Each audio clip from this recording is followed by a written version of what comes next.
করলাম। জয় বাংলা, জয় মোহাম্মদ।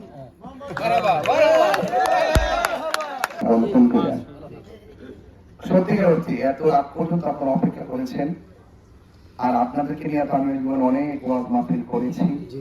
আপনারা রাত্র দিন নাই রাত নাই, একবার রমজান মাসায় ছিলাম।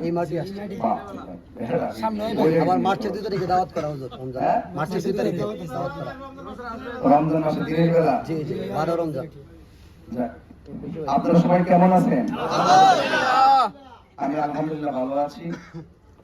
আমি আপনাদের তাহিরি হুজুর, রাত্র প্রায় 11টার উপরে, 11:30 বাজে আমি এসেছি। আপনারা জানেন আমি কি এখানে এসেছি নামের জন্য? এমপি মন্ত্রী হওয়া কি খুব বেশি সম্মানের? এমপি মন্ত্রী হইলে রাষ্ট্রের পক্ষ থেকে অনেক সুবিধা থাকে জনগণের খেদমত করার জন্য, এবং গুরুত্বপূর্ণ জায়গায় যদি থাকা যায় সার্বভৌমত্ব সুরক্ষায়, ধর্ম রক্ষায় অনেক কথা বললে আইন হয় আইন। আর ওয়াজের মাঠে যদি ইচ্ছা হলে বাইক বসে সেই যাইছি নবীর বিরুদ্ধে যে কথা কইব মৃত্যুদণ্ড দিতে হবে, দিছে লাভ হইত না। কারণ ওই সংসদে যেতে পারলে আইন হয়। 90টা মাজার ভাঙছে, একটা দুইটা না 90টা মাজার ভাঙছে। ওকে হাত দেওয়া কোন একটা লোকই তারা প্রতিবাদ করছে? আমরা ভোট দিয়ে এমপি মন্ত্রী হয়, মাধবপুর চুনারঘাট 90% সুন্নি।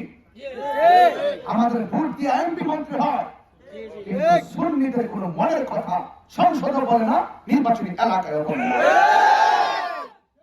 আমি দুঃখে আইছি, আমি বিশ্বাস করতেছি আমার সুন্নি জোট মনে করেছে এলাকার মানুষ যেহেতু সৈয়দ নাসিরউদ্দিন শিবতালা রহমাতুল্লাহ আলাইহির উত্তরসূরি, এলাকার মানুষ অন্তত সুন্নিয়তের পথ থেকে দূরে যাবে না, নিরঙ্কুশ ভাবে মোমবাতিকে সমর্থন দেবে।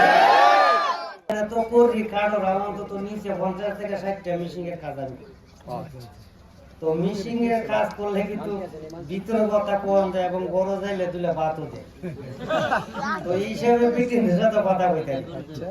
তো বাগান থেকে 2 জন গেছে লাঠি লিয়া লেবার, লাঠি লিয়া জন গেছে ওই করিরা দিগাইতেছে তোমরা একবার ভোট কই দিবা, ওইটা আমরা মনে মনে আছে। তো মনে মনে যখন আছে করির এজন গেছে গাতে আমি 3টা সার অর্ডার দিছি, দিয়ে রেখা 2টা ওই লেবারে দিছে, একটা আমি খালি খাইতেছি। তে কইতেছে গো বাইজি বাড়ি কই? আমি বলে মাধবপুর। তা আপনি কিতা মনে হয় চা কিনে গেলেন? আমি বলে ভাই আপনারা মনের কথাটা একটু জানতে চাই, কিন্তু আমরা মোমবাতির প্রতি একটু অগ্রসর। ভাই আমরা মোমবাতি দিয়া যাইলাম নইলে বুড়ো তো আনা বুটটা লাগে না, বুটটা যেটি হওয়ার না বুড়ো জন যা আমি লাম্বাটা তুমি।